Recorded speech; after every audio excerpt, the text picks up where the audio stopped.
They said getting started was the hardest part, but no one told you how hard it is to scale a custom service business. It's time for your team to step up, but your clients want you. Discover how to scale to 7 figures and beyond by freeing up time and getting your team to run whole parts of the company so you can focus on scaling profits. This is the Hands Off CEO with Mandy Ellefson. Hello, Mandy Ellefson here with Hands Off CEO. Do you ever wonder why there are some players in your market who are able to offer the seemingly similar services that you for twice as much, 3 times as much, 4 times, sometimes 4 times as much as you're charging? Have you ever wondered what they have that you don't? Have you ever been having maybe doing an RFP against another company that wins and they're charging way more than you, just don't even understand why? So, and here's the other thing is that you might actually be in a situation where you have like a multiple 7-figure company, and maybe you have a marketing agency, and you do excellent work, and you have good consistent sales, and you have good profit margins, and you just hadn't really considered to charge more than $2,000, $3,000, $4,000 a month. Maybe that's the boat that you're playing in. Well, let me share with you how our clients are able to increase their fees considerably if they want to. It's really up to you. But no matter how you look at this, if you are able to implement what I'm sharing with you here today, it's going to help you be able to increase your sales conversions considerably, and it will completely change your business. It'll completely change every prospecting and sales conversation you have from here on out. So let me share with you how this works. So here's the reason why you can't charge 4 times as much for your services. So the first part is your clients are testing you out, and they don't really know whether your services are going to work for them. So they're willing to throw a certain amount of money at it to test it to see if it works out. So they're really testing you out. So are your clients testing you out, or are they moving forward with like near 100% confidence that this is going to be the solution that's going to completely transform their business? If it's the latter, then you really have the ability to charge more for the outcome if you can actually deliver it. But if clients are in the boat of just testing you out and they're not quite sure other than just like liking you as a person, then they're going to perceive moving forward with you as a higher risk, and they're going to invest a lower amount. Whereas if you can make it a lower risk for them, they're willing to invest a higher amount. That's one of the keys to actually increasing your fees and having clients happy to pay for them. So you haven't yet earned the trust. You haven't earned the trust and the confidence yet. So until you earn that trust and the confidence through how you are positioning your services, through how you're communicating your offers, and how you're moving your prospects through your sales process, and how you're attracting them to you, and then how you're actually very elegantly moving them through the whole process to become a client. If you haven't earned that level of confidence, well, I guess what I should say is whatever you're charging right now is the level of confidence that you have earned for your clients. So if you're charging $10,000 a month, that's the level of confidence you've earned. If you're charging $2,000 a month, that's the level of confidence you've earned. So and that doesn't necessarily mean that you don't have the chops and that you don't have the ability to charge more. It just means that the way you currently have things set up in your business, that's how much you're able to charge. So the other reason why is your integrity is on the line, right? So you don't want to be that guy who promises the moon and doesn't deliver. So the reason why that might be is that you are averaging out your client results. So you're averaging out the client results from the really good case studies that were like out of the park, they're amazing, and also the ones that were not so good. And maybe you're not even sharing the ones that are not so good, but what's happening is in your head, you're kind of averaging them out. So if you're able to add $2 million a year for this company, and you're able to add, $50,000 for this company, then you're like, well, we can kind of do somewhere in the middle. When really the better way to do it is just to completely like cut out this part right here and just focus on these ones, right? And only make offers based on those and qualify people based on that. So to increase your fees and dramatically improve your profits, consider if you are doubling your fees, quadrupling your fees. Everything on top of the initial amount that you already charged is pure profit. That literally creates this explosion of profit in your business. I guess not literally. We're not like putting dynamite in the business. It's more of a metaphor, right? But it's going to dramatically increase your profit because anything on top of what you're already charging is pure profit, assuming that you're not adding a lot more to the service. And sometimes you do, but overall it should be increasing profit considerably. So here are 5 things that you can do in order to explode profits in your business. Now, this is going to work whether you have a company that maybe is in the low 6 figures. It's also going to work for you if you have a multiple 7-figure company. And this is actually one of the things that we see a lot. Why the multiple 7-figure companies that are like, we've got our systems in place, we've got a good people in place, our management team is doing good.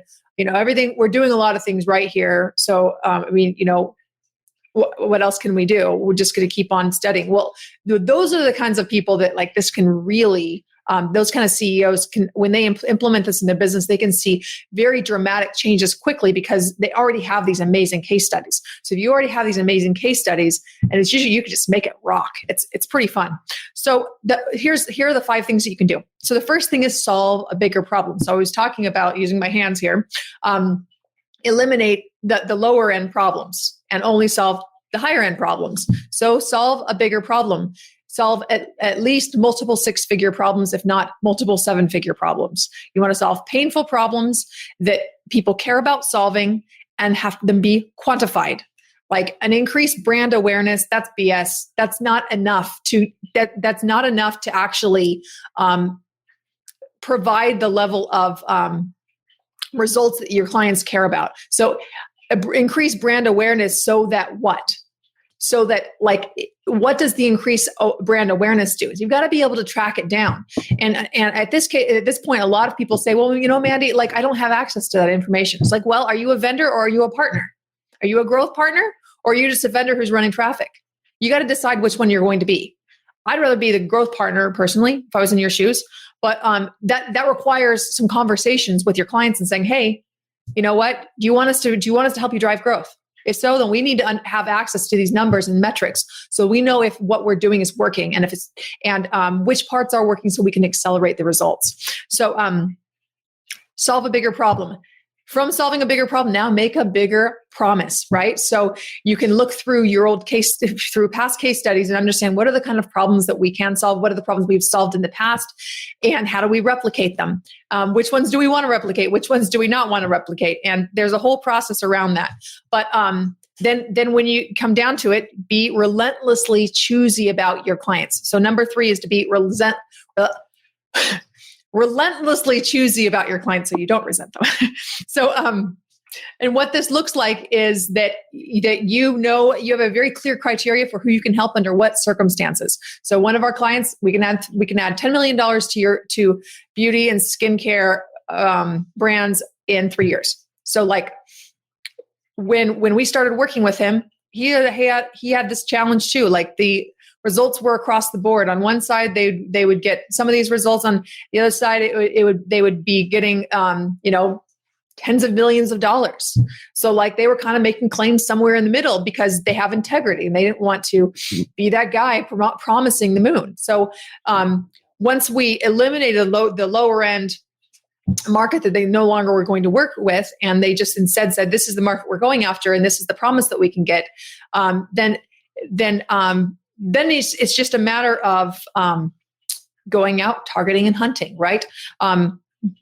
Target and hunt, that's number 4. Is it like have your criteria, your list of this is the kind of clients we work with, and these are the kind of results we can get for them, and directly going out and hunting. So, and the last one, number 5, to make sure that this all works together, to make sure that you actually can deliver on your promise with a guarantee, even if you choose to, if it's appropriate, to anticipate failure points. So think about all the ways that it could go wrong in the service delivery, and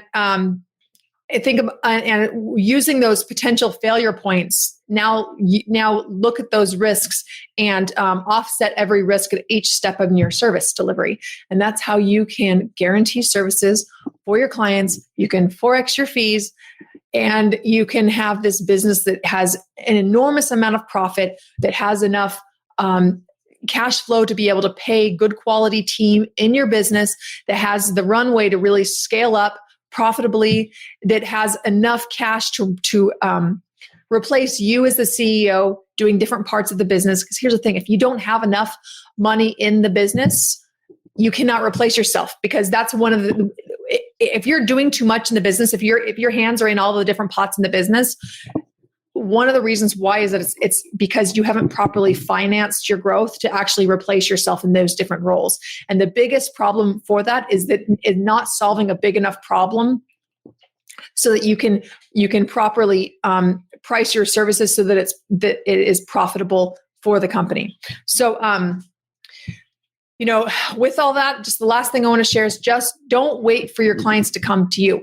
And your best clients are going to come from you putting together a very clear list of who's the ideal client, where they're hanging out, and going at directly reaching them and bringing your great offer of like, hey, we had $10 million for beauty and skincare products over 3 years. You guys want to talk about, see if this is a good fit for you? This was a terrible way to say it. You want to script it better than that. But that's the general gist of it. And then it's really a matter of just qualifying and quantifying. That's how you grow a business. That's how you explode profit in your company.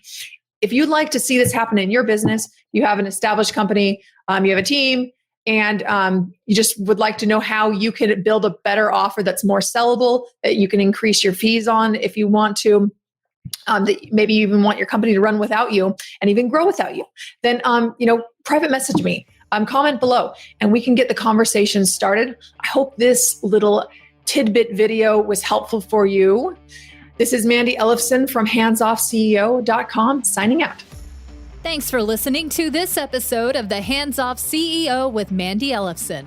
If you want to work less and make more, make sure you subscribe and get a new episode every week, and help spread the word by leaving a review.